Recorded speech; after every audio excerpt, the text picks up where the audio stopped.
Nongmagi Oiba Convergence Mela Pangthokkhre Lairemzam Maizau Gram Panchayat amasung Lairemzam Maizau GP gi VLF sing Mangal VLF Apunbana Pangalni VLF Lamjingbi VLF Anauba Mangal VLF Thembi Lairemzam VLF Apunbagi Sakti VLF Koronganba VLF Ipa Sorarel VLF na punna sinduna PRI CBO Convergence Project ka loinena Manipur State Livelihood Mission MSRLM Imphal 2 CD Wangoi Block ki makhada Lairemzam Maizau Gram Panchayat Imphal West 2 gi PRI member singa loinena Govindagram Lai Haraufam Imphal West District ta Nongmagi Oiba Convergence Mela Pangthokkhre Thoramaduda Wangoi AC gi MLA Khuraizam Lokena Chief Guest Lairemzam Maizau GP ki Chairperson Tongbram Manglemba Singna President Imphal West ki DC Mayanglambam Rajkumar Singna Guest of Honor amasung Nongmaitem Pravina DMM MSRLM Imphal West na akhanaba mitungoina sarukyaki Ngasi Manipur Sarkar gi Department kunmari na sarukyaduna pangthokhiba Convergence Mela aduga mari leinana Wangoi Kendrigi MLA Khuraizam Loken na haikhibada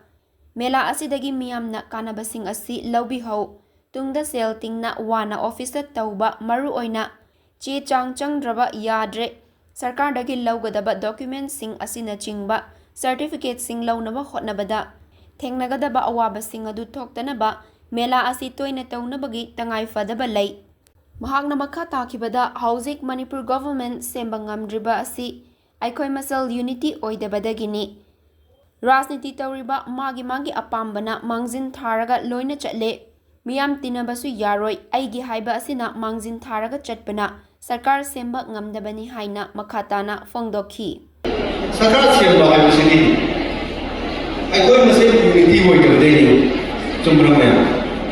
kari mo agradranti doni magi apa magi ma loi thasa mibungri musu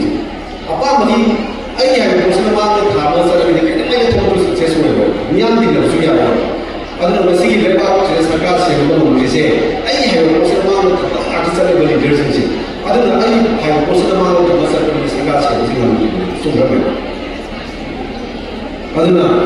koi nomadi koi su aisu mayamda aisi election se kamda aisi election ni bonus bangi de pare shi koi kamda aisi amul le ola ka